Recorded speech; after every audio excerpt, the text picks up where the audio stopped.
Dans un courrier référencé 153-2022/arcle/carclv, l'archevêque de Libreville a tenu à interpeller l'Église sur son rôle dans la société gabonaise exposée à tout type de vices et la haine.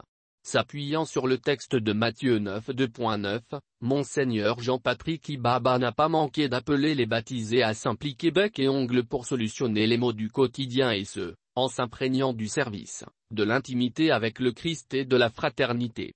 Sur les traces du Christ, pour une société plus juste et plus fraternelle.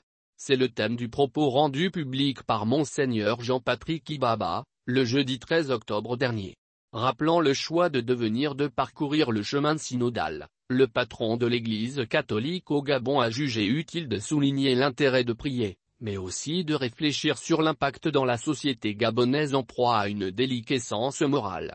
Aussi, Monseigneur Jean-Patrick Ibaba a mis un accent particulier sur les acquis de cette marche synodale redécouverte qui implique l'écoute de l'Esprit Saint mais aussi la pérennité de la paix sincère et ce, pour un engagement ecclésial plus authentique.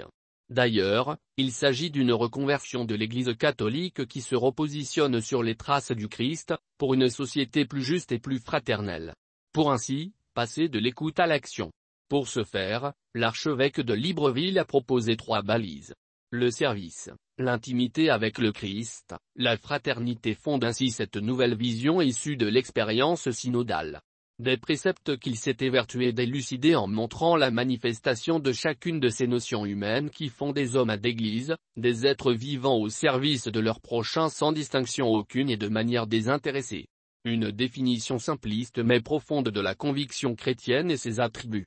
À ce propos, Monseigneur Jean-Patrick Ibaba a souligné qu'au regard des maux qui minent notre société, la pauvreté grandissante, l'insécurité, le chômage, particulièrement chez les jeunes, le coût de plus en plus élevé de la vie, l'incapacité pour une grande partie de la population à subvenir aux besoins primaires, et dans le contexte des échéances politiques à venir, notre engagement et notre participation, en tant que baptisés et citoyens sont désormais des urgences que nous ne pouvons plus différer.